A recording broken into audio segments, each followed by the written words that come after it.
This week on Videogame Nation. FIFA charts the rise of so-called walking simulators. The only thing you really need to do in them is walk, look around, listen to their story, and drink in their surroundings. Dan chats the future of virtual reality with tech guru David McClelland, and our team of journalists and comedians get lost wandering the length and breadth of the virtual world. I would like to play a game, right, set in Jeremy Corbyn's Britain. That's right now on Videogame Nation.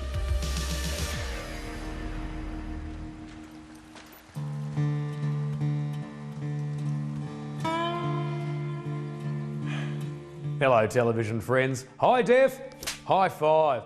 When I was a little boy, there were two kinds of movies that would take place over the course of the summer. If they were for kids, then they were full of fun and hijinks, and if they were for adults, then two people would meet and fall in love, and it all just kept going until one of them started coughing and died. Either way, it was a summer no one would ever forget. Firewatch is the latter of those options, a tense first-person short story that warms and breaks your heart over and over again.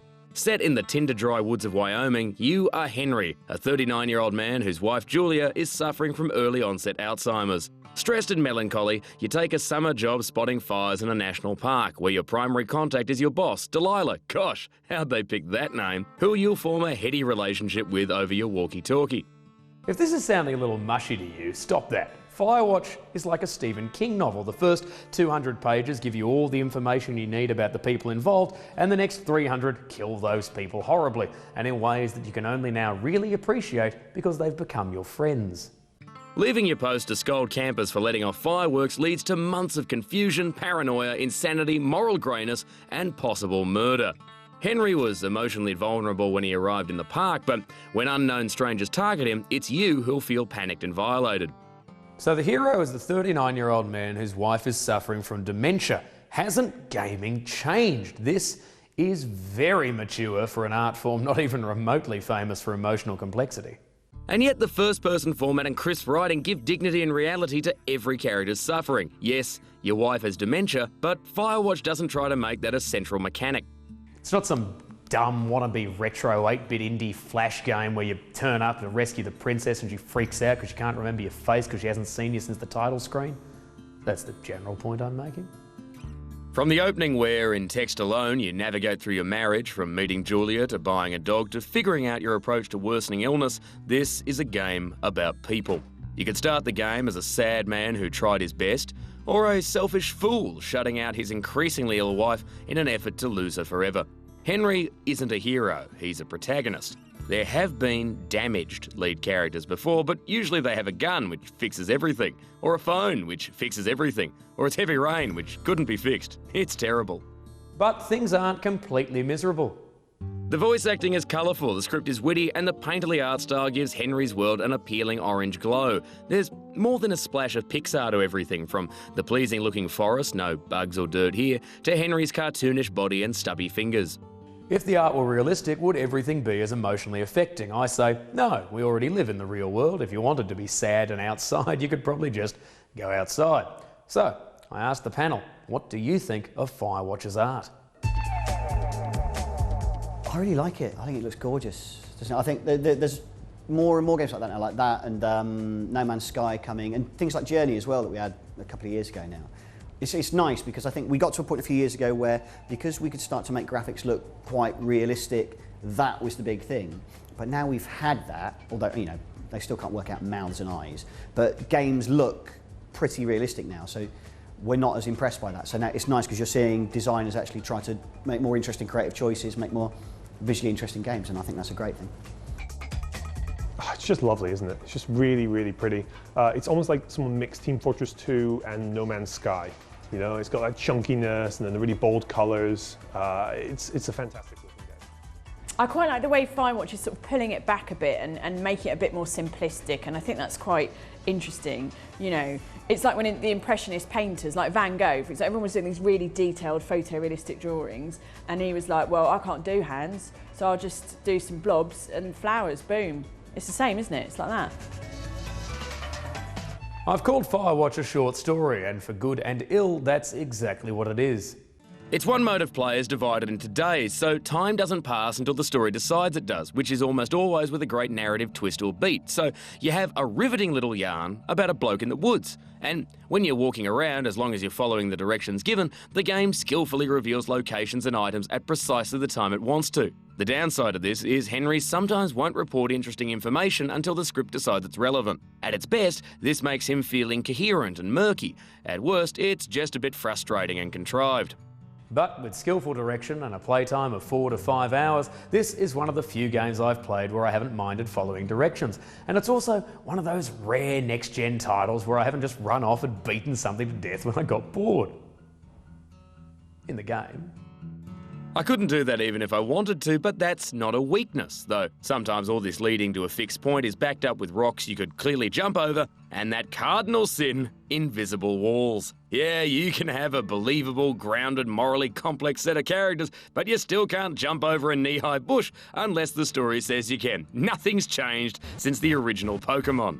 So panel, do you like your stories in a rigid order with a central thrust, or piecing it together on your own? I don't mind linear storytelling. I generally enjoy a game like Uncharted more than something like Fallout. So I'm quite happy to be funneled along whatever the most creative, exciting thing the developers could come up with. I'm happy to just do the best thing they thought of rather than hope that I find it by wandering through a forest for 2 hours. Even if it's a linear story, if you just deliver all of the beats of that in a cutscene, it gets very boring. I think there has to be some element, whether it's documents on a table or whether it's something a little bit more interesting and nuanced, has to be something that you interact with. Firewatch isn't an open-world odyssey. You won't kick up the dirt in the sandbox. There's enough room for some exploration, but its plot is rigid, linear, and all the better for it. Is it an adventure game, as Steam tries to tell me it is? Not really.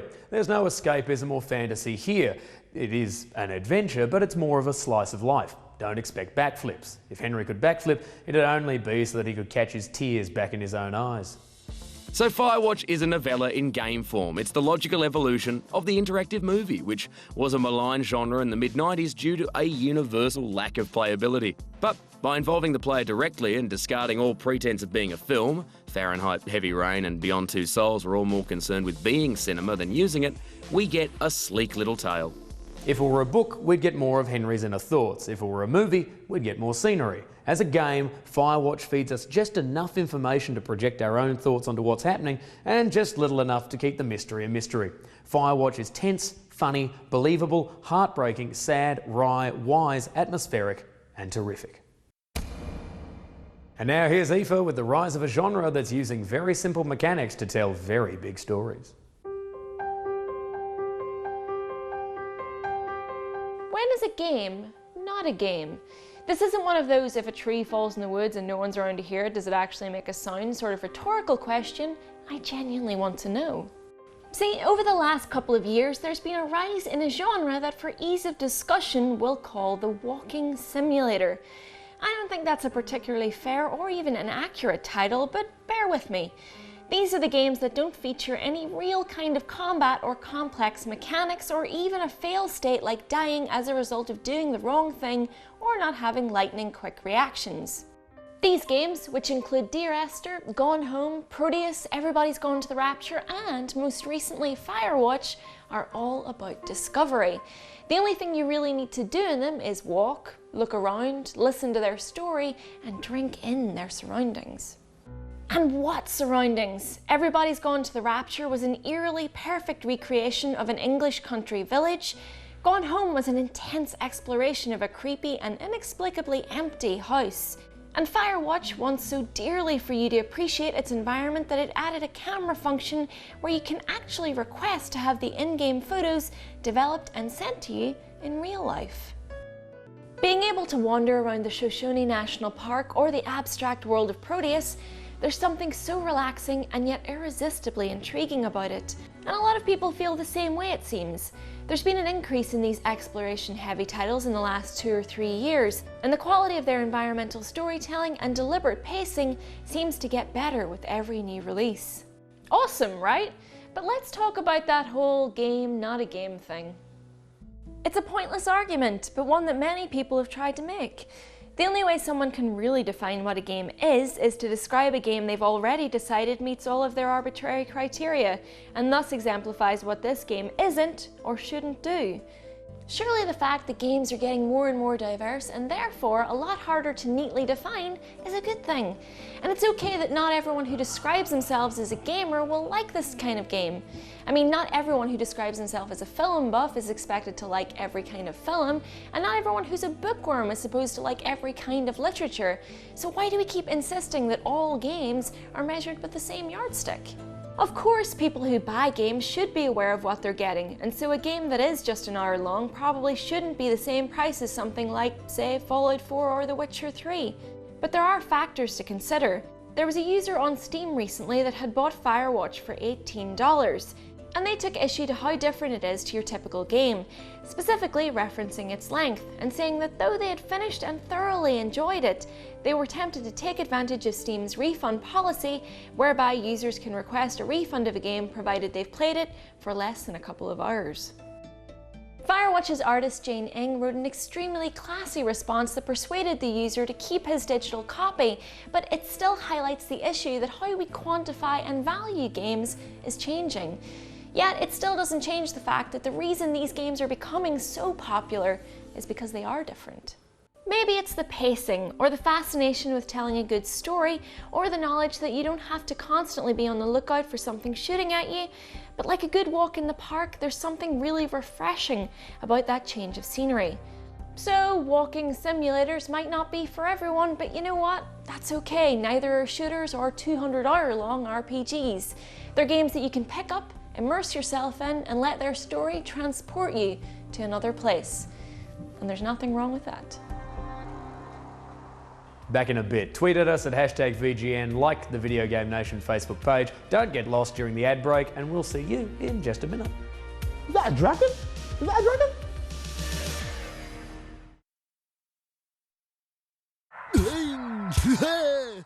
dragon? Starts Monday at 9, exclusive to Challenge.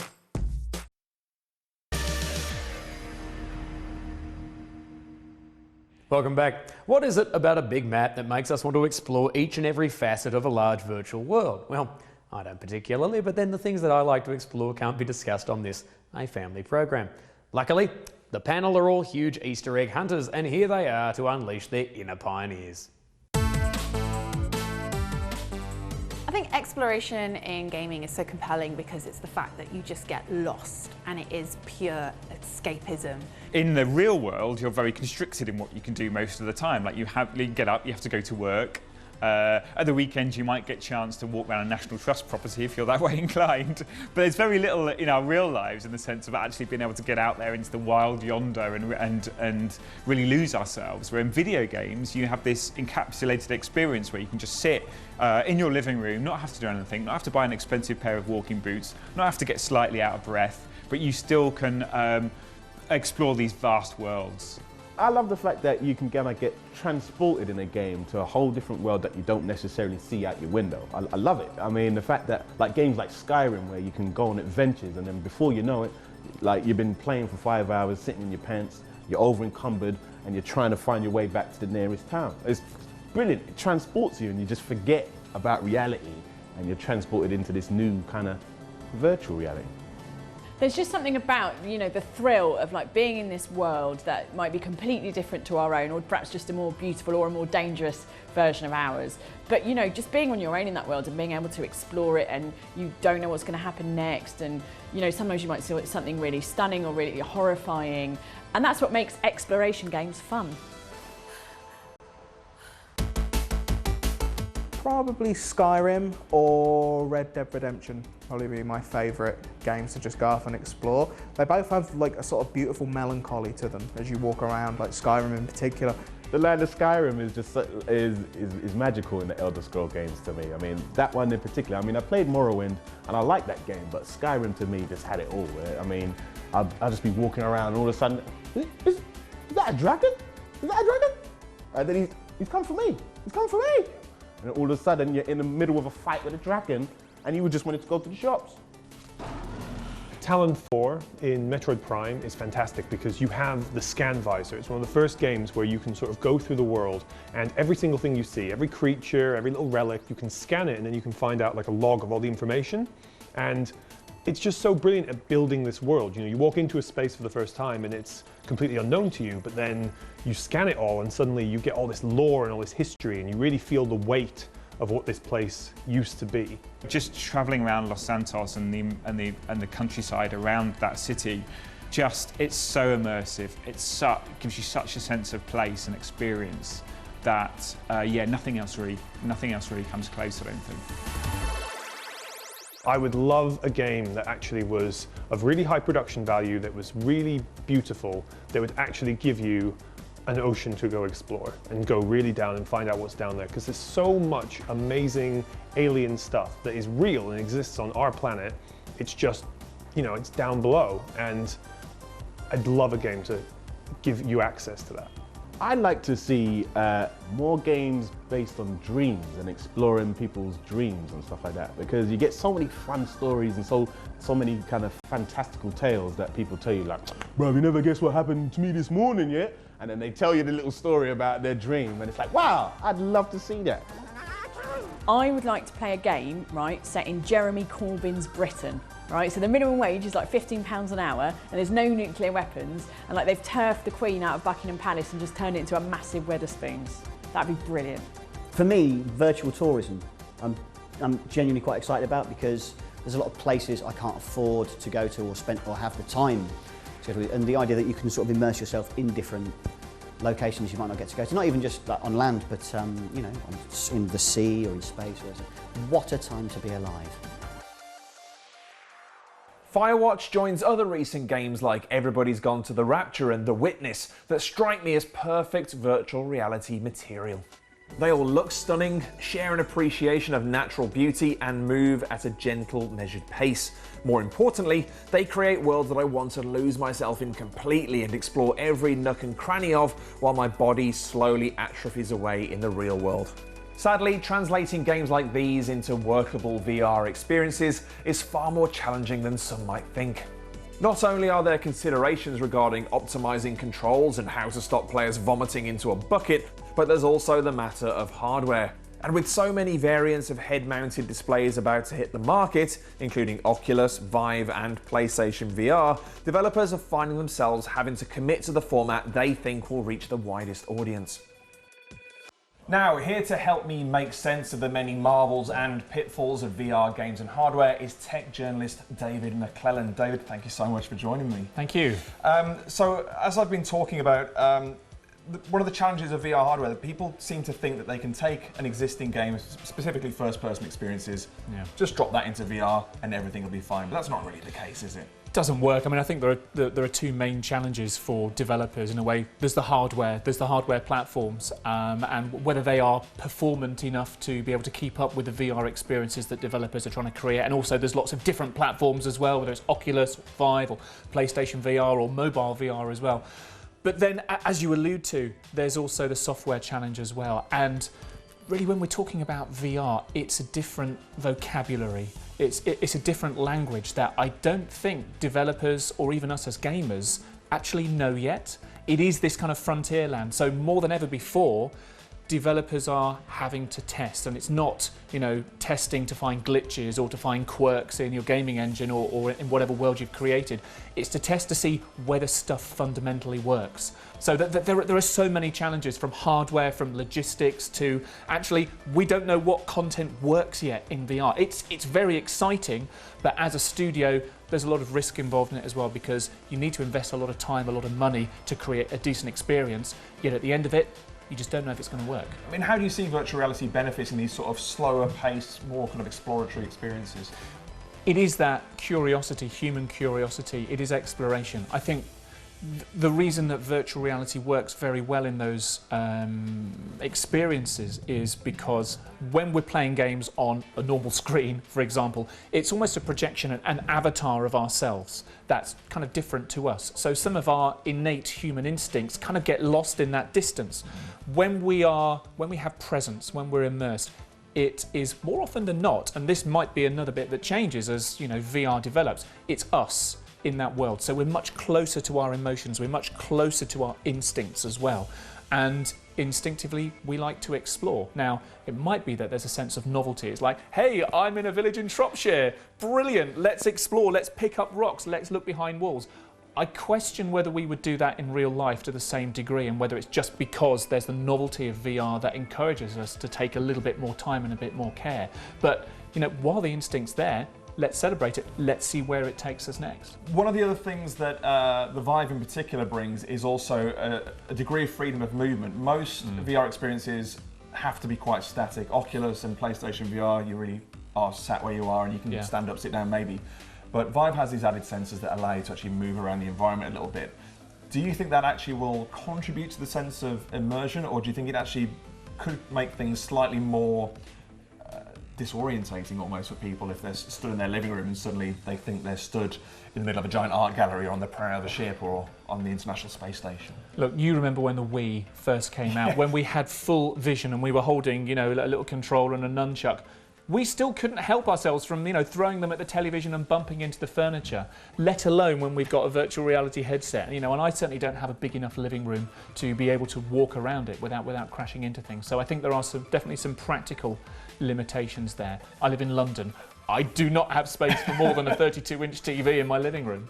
So finally, David, I have to ask, what do you think is going to be the secret to keeping virtual reality in the mainstream consciousness and stop it being a fad like it was all the way back in the early 90s? I think there need to be many touch points with virtual reality in order for it to take off, at least as a mainstream proposition. You look back at the early days of gaming, it wasn't very many people who played gaming. Obviously now that's broadened out enormously. There are 40 million PlayStation 4s out there that obviously can have a PlayStation VR. Maybe a smaller number of PCs, who knows, you do need to have a fair amount of grunt, but everyone's got a mobile phone, right? And these things, Google Cardboard, Google's been investing a lot of money in to make sure that we can have kind of snackable experiences. And you think about the difference between console gaming, PC gaming, and mobile phone gaming, it's casual gaming. And I think that a lot of people are not going to want to spend hundreds of pounds, at least to begin with, on virtual reality headsets. But, with little things like a mobile phone and this, this is... Oh, you have a gadget. I have a gadget. We like a gadget. So, it's a virtual reality headset that folds out. It is just the size of a mobile phone, and you just pop it out like that. This is actually on Kickstarter at the moment. It's a London company called Goblin VR. And you literally pop your phone in the front of it like this. Now, your mobile phone's got everything you need for VR. It's got a good high resolution screen, it's got the motion detection, it's also got the games platform. It's really cheap for developers to develop for mobile phones. There are already Bluetooth controllers available that are compatible with mobile. Well, exactly. And that's it. I can carry that around in my pocket, and I've got a really good VR experience on here. Fantastic. App developers aren't having to choose between Oculus or HTC Vive or PlayStation VR. They go, right, well, it's kind of Google Cardboard type platforms. This fits in my pocket. I can take this wherever I want to go. I can snack on a game for 5 minutes. Stuff like this opens up virtual reality to a much broader audience and gets people on board. And then maybe if they decide that they like it, that is when they'll say, well, actually, I might get it for my PlayStation 4. Great. David, thank you very, very much. Thanks. Cheers. That's it for this week. Like the Video Game Nation Facebook page, tweet at us at #VGN, and if you take away anything from Firewatch, never go camping or outside. Bye.